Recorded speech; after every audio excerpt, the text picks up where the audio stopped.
Hello reception, today I'm going to read you the Thomas and Friend books, No Sleep for Cranky. Brenham Docks was always very busy. Cargo ships came from all over the world.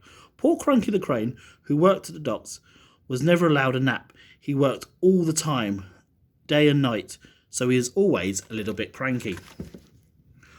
One morning, Cranky was unloading some pipes from a cargo ship and putting them into trucks. "Ahoy there, Cranky," said Salty, the dockyard diesel. "Where have you been?" snapped Cranky. "Well, that's not a very cheerful way to say hello," Salty replied.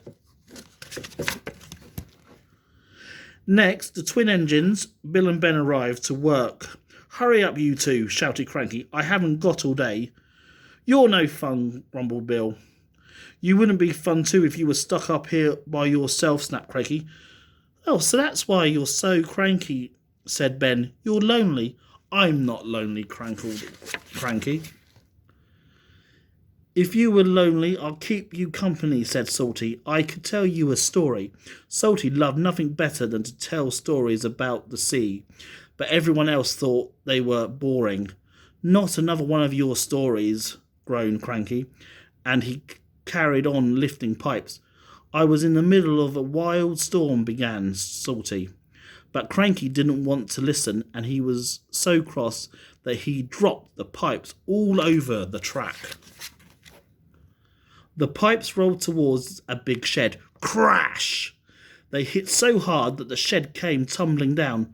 Bill, Ben and Salty were trapped inside. "Whoops," said Cranky quietly. "You're going to be in big trouble," giggled Bill and Ben. The Fat Controller was in his office being measured for a new waistcoat. When he had heard the news, he went straight to the docks. There was a big mess. The Fat Controller needed Harvey, the crane engine, to clear up, but Harvey was on the other side of the island and wouldn't get there till the next day.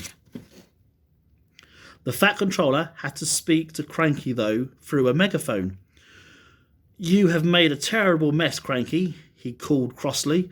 "I'm sorry, sir," whispered Cranky. "Bill, Ben and Salty," said the Fat Controller, "will you have to stay in there all night, as Henry cannot clear this until the morning." "This reminds me of a story," Salty began. "Not another one of your stories," groaned Cranky. Salty spent all night telling Cranky about the wild storms, dangerous adventures and brave ships. Cranky tried not to listen, but he couldn't get away.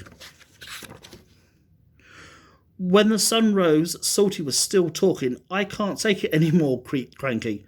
At last, Harvey pulled up. "I'm here to clear away the mess," puffed Harvey. Cranky was so pleased that he had forgot to be cranky after all. Once the mess was cleared up, Salty and his stories would go away.